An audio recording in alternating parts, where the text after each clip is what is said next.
3 بار سورہ اخلاص پڑھنے سے ایک قرآن کا ثواب۔ توصیف شیرانی انڈیا سے پوچھتے ہیں، میں نے سنا ہے کہ سورہ اخلاص کو 9 بار پڑھنے سے 3 قرآن کا ثواب ملتا ہے، اور اس کو پڑھ کر مرحومین کو ایصال ثواب کرنے سے 3 قرآن شریف کا ثواب ملتا ہے، رہنمائی فرمائیے۔ جناب توصیف شیرانی صاحب، دیکھیے قرآن، یہ حدیث میں آتا ہے کہ سورہ اخلاص جو ہے ثلث قرآن کے برابر ہے، 1/3 قرآن، 1/3 قرآن کے برابر۔ تو ظاہر ہے 3 دفعہ جب سورہ اخلاص پڑھیں گے تو پورے قرآن کے برابر ہو گیا ثواب اس کا۔ لیکن اس حدیث کا مطلب کیا ہے، اس کو سمجھنا چاہیے۔ اس حدیث کا مفہوم یہ ہے، جو علامہ ابن تیمیہ رحمہ اللہ نے جو اس کا مفہوم بیان کیا، بڑا زبردست مفہوم بیان کیا۔ بہت سارے اس میں اقوال ہیں کہ اس کا مطلب کیا ہے، یعنی ایک سوال پیدا ہوتا ہے نا، اس کا مطلب تو یہ ہوا کہ پھر ہم پورا قرآن پڑھنے کی کیا ضرورت ہے، ہم جناب سے سورہ اخلاص ہی کو 3 دفعہ پڑھ لیا کریں۔ تو انہوں نے اس کا مفہوم بیان کیا ہے کہ دیکھیں ہر چیز کا نا ایک اصل ثواب ہوتا ہے، اور پھر ایک اس کے یعنی ثواب کی ہوتی ہے کوانٹٹی، ہمیں کوانٹٹی کی بھی ضرورت ہے اور مختلف قسموں کے ثواب کی بھی ضرورت ہے۔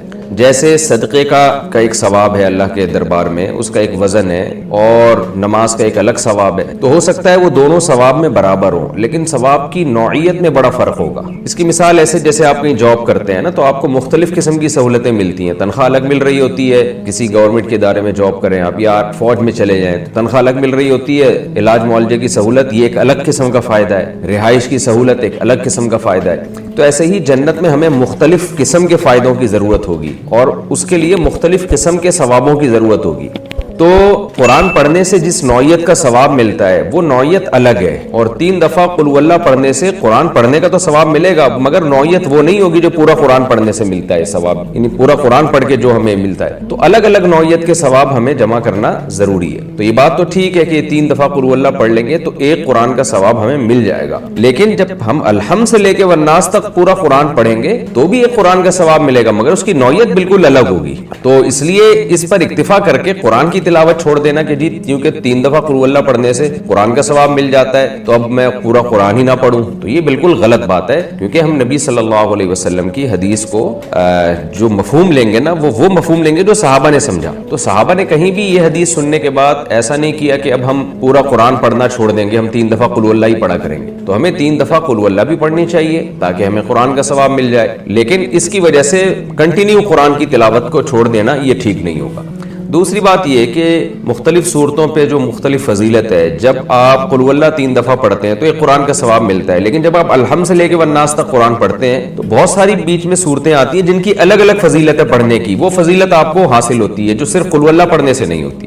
تو خلاصہ یہ نکلا کہ الحمد سے لے کے والناس تک قرآن کی تلاوت کا ہمیں معمول بنانا چاہیے۔ آج ہمارے گھروں میں یہ ختم ہو گیا، مخصوص صورتیں ہم نے فکس کی ہوئی ہیں کہ جی فجر کے بعد فلانی صورت، عصر کے بعد فلانی صورت، مغرب کے بعد فلانی صورت، اور عشاء کے بعد یا سونے سے پہلے فلاں صورت۔ تو ٹھیک ہے آپ پڑھ لیں۔ اول تو صورتوں کے جو الگ الگ فضائل ہیں نا، فلاں وقت میں فلاں صورت پڑھنا، ان میں زیادہ تر حدیثیں سند کے لحاظ سے ضعیف بھی ہیں۔ سورہ ملک والی صحیح ہے کہ رات کو سونے سے پہلے ہمیں سورہ ملک پڑھنی چاہیے، وہ ٹھیک ہے، لیکن بہت ساری حدیثیں اس بارے میں سورہ یاسین کے جیسے آتا ہے فجر میں پڑھنا، وہ ضعیف حدیث ہے۔ تو اصولی طور پر یہی ہے کہ ہمیں روزانہ قرآن مجید کی تلاوت الحمد سے لے کے والناس تک کرنی چاہیے، یعنی آپ روزانہ 1 پارہ پڑھیں، پھر یا آدھا پڑھ لیں، آدھا نہیں ہوتا 1 پاؤ پڑھ لیں، اور کنٹینیو پڑھتے پڑھتے سورہ ناس پہ ختم کریں۔ تو جو صحیح طرح آرام سے پڑھ سکتے ہیں وہ روزانہ 1 پارہ پڑھ لیں تاکہ 1 مہینے میں قرآن ختم ہو جائے، نہیں تو 2 مہینے میں قرآن ختم کر لیں، نہیں تو 4 مہینے میں قرآن ختم کر لیں، یہ بھی نہیں ہوتا تو سال میں کم از کم 1 قرآن ہو، اور رمضان میں 1 الگ قرآن ہو۔ تو اس طرح قرآن کو کنٹینیو ہمیں تلاوت کرنی چاہیے، پھر ساتھ ساتھ یہ مخصوص فضائل حاصل کرنے کے لیے مخصوص اوقات پہ صورتیں پڑھ لینا وہ بھی ٹھیک ہے۔ تو 3 دفعہ قل ہو اللہ پڑھنی چاہیے۔ باقی مردوں کو ایصال ثواب کرنا 3 دفعہ یا 9 دفعہ قل ہو اللہ پڑھ کے، تو وہ کئی بار میں مسئلہ بیان کر چکا ہوں کہ کسی بھی نیکی کا میت کو ثواب پہنچایا جا سکتا ہے، یہی جمہور کی رائے ہے، اور اس کی دلیل وہی حدیث ہے جس میں آپ صلی اللہ علیہ وسلم نے میت کے لیے صدقے کی اجازت دی۔ تو جیسے صدقہ ایک نیکی ہے تو قرآن کی تلاوت بھی ایک نیکی ہے، تو صدقے کے ساتھ خاص نہیں ہے، مطلب یہ ہے کہ آپ اپنی نیکی کسی کو ہبہ بھی کر سکتے ہیں، اس کا ثواب کسی کو پہنچا سکتے ہیں۔ تو یہ جمہور کا مذہب ہے، اس میں صرف امام شافعی نے ہماری معلومات کے مطابق اختلاف کیا، ان کے نزدیک سے صدقہ پہنچانا جائز ہے، لیکن جمہور کے نزدیک یہ جائز ہے، قرآن پڑھ کے بھی ثواب پہنچایا جا سکتا ہے، لیکن زیادہ فوکس ایصال ثواب میں صدقے ہی کو کرنا چاہیے۔ تو اب 3 دفعہ ظاہر ہے جب 1 قرآن کا ثواب ہے تو 9 دفعہ پڑھنے سے اللہ سے امید ہے کہ 3 قرآن کا ثواب ملے گا۔ الرحمن الرحیم۔ مفتی صاحب، میں نے کافی پہلے آپ کے بیان میں سنا تھا کہ آپ نے ابن تیمیہ رحمہ اللہ کے حوالے سے کہا تھا کہ کافر جب جہنم میں جائیں گے تو لاکھوں سال کے بعد جہنم ختم کر دی جائے گی، اس کی وضاحت فرمائیے۔ علامہ ابن تیمیہ رحمہ اللہ تعالیٰ کے جو تفردات ہیں، جو بعض شاذ اقوال ہیں جس میں وہ پوری امت سے الگ گئے ہیں، جیسے 3 طلاق کو ایک کہنا اور ہر طرح کے موضوع پر مسا کے جواز کا قول لینا، اور اگر کوئی معلق طلاق دیتا ہے کہ ان دخلت الدار فانت طالق، گھر میں داخل ہوئی تو تمہیں طلاق، اس طرح کے الفاظ جیسے لوگ کہہ دیتے ہیں تو اس میں قسم کا کفارہ ادا کر دے، یہ وہ تفردات ہیں ابن تیمیہ رحمہ اللہ کے جن میں وہ پوری امت سے ایک طرف ہو گئے ہیں۔ تو چونکہ ان کی دین کی خدمت بہت ہے اور بڑے عالم تھے تو اس لیے ان مسائل کو تو علماء نے فالو نہیں کیا، لیکن ان کی شان میں بے ادبی یا گستاخی کو بالکل جائز قرار نہیں دیا، کیونکہ اہل سنت والجماعت کے بڑے ائمہ میں ان کا شمار ہوتا ہے ابن تیمیہ رحمہ اللہ کا، ان کی دینی خدمات بہت۔ تو انہی تفردات میں سے ان کا ایک تفرد کہتے ہیں بالکل پوری امت سے ہٹ کر ایک قول اختیار کرنا، تو انہی تفردات میں سے ایک تفرد جس کی نسبت ابن تیمیہ رحمہ اللہ کی طرف کی گئی ہے وہ یہ کہ ان کا یہ نظریہ تھا کہ جہنم بالآخر ایک دن ختم کر دی جائے گی، اور علامہ ابن قیم رحمہ اللہ تعالیٰ بھی شاید اسی رائے کو انہوں نے فالو کیا ابن تیمیہ رحمہ اللہ تعالیٰ کی اتباع میں، لیکن یہ قول بھی دلیل کے لحاظ سے بہت کمزور ہے۔ ان کا خیال یہ ہے کہ ایک طویل عرصے کے بعد جا کے نا اللہ جہنم کو اور جہنم میں رہنے والوں کو ختم کر دے گا، ملیمیٹ کر دے گا، فنا کر دے گا۔ تو یہ قول جمہور کے بلکہ اجماع امت کے بھی خلاف ہے اور قرآن و سنت کی واضح نصوص کے بھی خلاف ہے۔ یہ ان کی ذاتی رائے جو قرآن و سنت سے ثابت ہے، خالدین فیہا ابدا، ہمیشہ ہمیشہ وہ اس جہنم میں رہیں گے۔